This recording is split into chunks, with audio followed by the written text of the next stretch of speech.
bagaimana kita hidup berpadanan kepada satu kebenaran, kepada satu jati diri dalam hidup Kristus di dalam setiap kehidupan kita.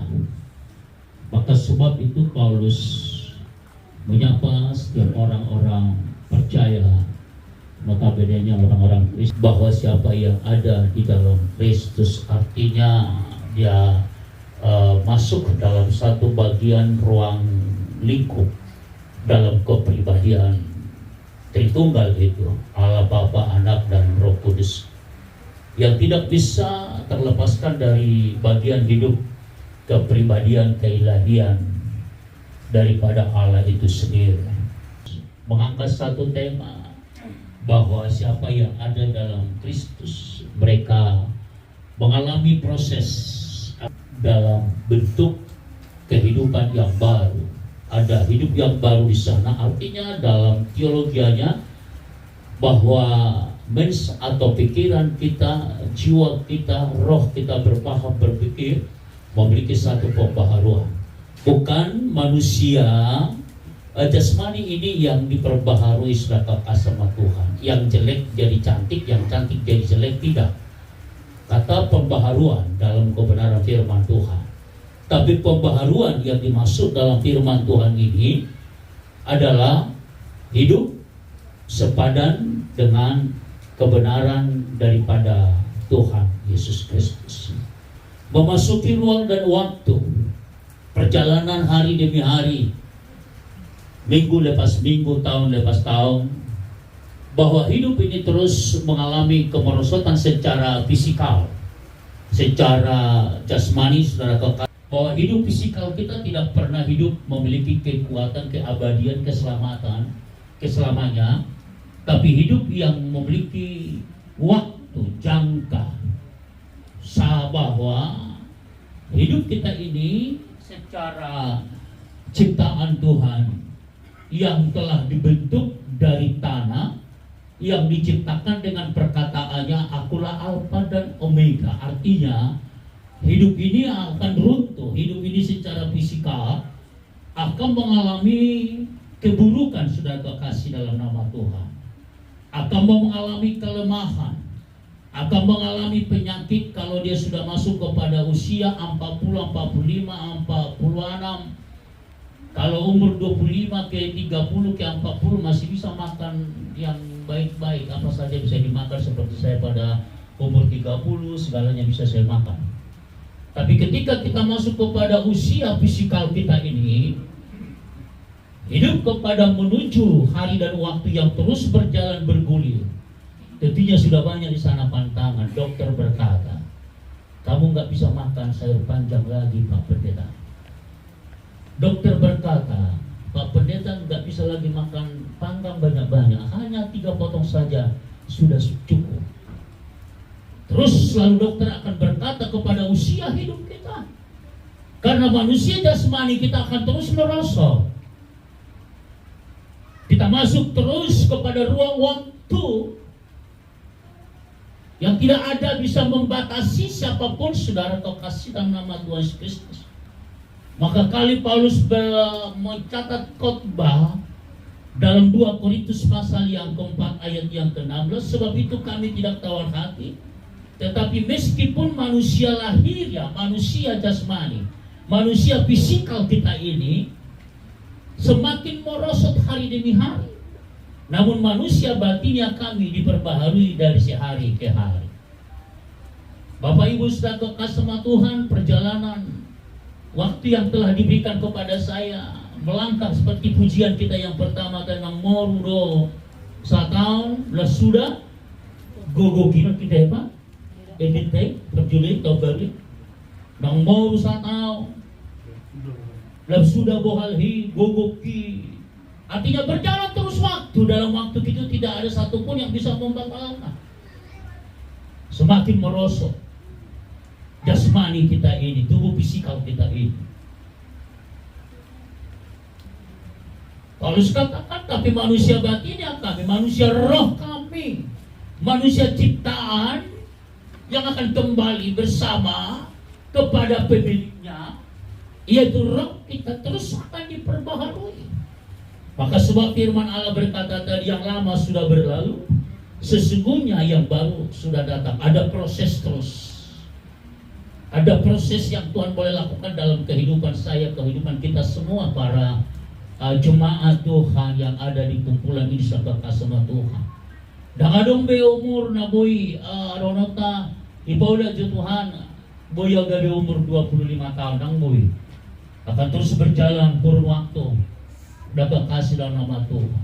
Marpahopu si anak-anak Ciaburu Marnini Marnono mula sampai selata sama Tuhan. Saya selalu minta sama Tuhan, izinkan aku Tuhan memiliki umur 80 tahun. Situ saja pun Tuhan. Asal jalo ko beri jo si doli mamoli beri pahopu ko. Satu kerinduan saja sama Tuhan. Mungkin juga Bapak punya memiliki kerinduan buat kita sama Tuhan. Ada doa ada yang tahu ko. Masabi umur 55 tahun. Kebetulan tanggal 20 ulang tahun oke 55. Mulai roham itu jauh, roham itu jauh, berkah. Iya, tanggal 20 bulan 2 ya. Tanggal 10 ya, tanggal 10 bulan 2 ya. Itu lebih tahu itu. Maniak duit tadi sih. Nah, udah ada Bapak ini.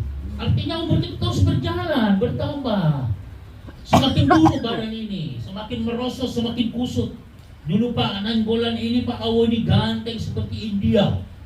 Sekarang sudah seperti orang Barat. Bapak pengacara kita ini dulu seperti orang Belanda, sekarang sudah menjadi orang Inggris. Berubah terus, berjalan waktu per waktu. Tidak ada satu orang pun yang bisa membatalkan itu. Kita akan tunduk kepada satu otoritas Allah. Yang lama sudah berlalu, sudah kekasih dalam nama Tuhan Yesus. Yang baru sudah datang. Yang kedua, memasuki dalam satu dimensi baru. Bahwa setiap hidup kita akan masuk kepada satu dimensi baru. Yang tidak ada satu orang pun yang bisa membatalkan dimensi baru itu. Artinya bahwa Allah akan terus memberikan pembaharuan dalam mindset kita berpikir, berpaham.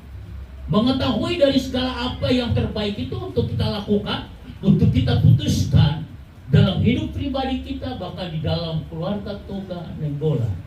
Artinya ada mindset baru, ada pemahaman yang baru, ada pemikiran yang baru, ada pendapat-pendapat baru yang teristimewa, ada keputusan-keputusan yang baru.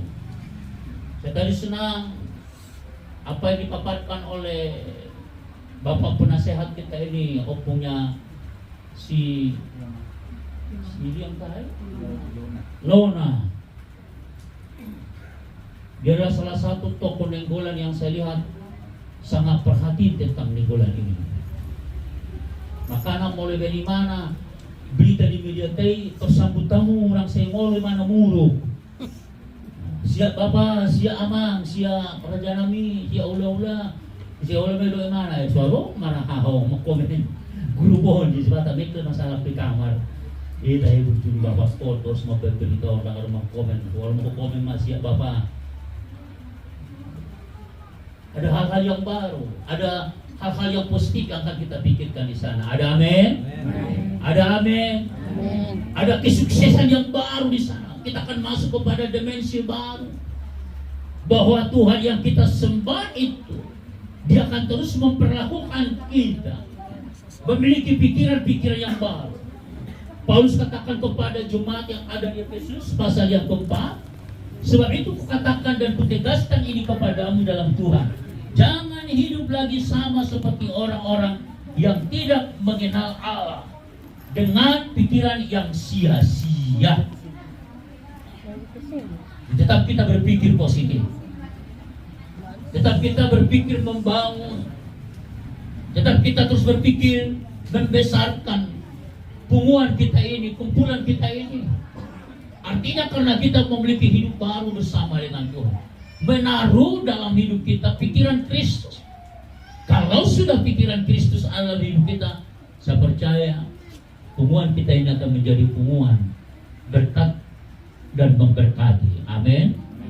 Semangat saja kita dapat kasih sama Tuhan. Saya senang melihat bagaimana ini. Terus begitu mereka bersemangat terus, bagaimana kita akan bisa melakukan hal-hal yang baru, masuk kepada dimensi baru. Oleh karena Tuhan terus menjaga, memelihara, menjaga kita semua. Keluarga demi keluarga yang hari ini dalam suasana tahun baru, kita semua sehat-sehat dan panjang umur. Kita doakanlah kumpulan Tuhan yang bulan ini sehat-sehat semuanya. Amin. Yang sakit disembuhkan, yang tua diperpanjang umurnya, yang muda terus semangat. Amin. Doa kita bersama di 2023 ini. Dia hinauli di Tuhata, memasuk-masuk kita, mengiring-iring kita, mengalih semangat baru di tengah-tengah di Tuhan. Tak pula mudah ngamarkan kita. Alah madohata dan kita nuta baru, madohata siang panyaran, madohata siang anak, ibu berang tidak cara, madohata siang guru, mga dependong kita, malang kubang layang dependon, malang kue bawang dependon. Jadi asa wisya anda sudi. Kita bagi makan tahun, asa siya anda si panganon ni musidi ba. Setuju kan? Iya, ayo. Jadi artinya hidup kita bersama dengan pikiran Kristus.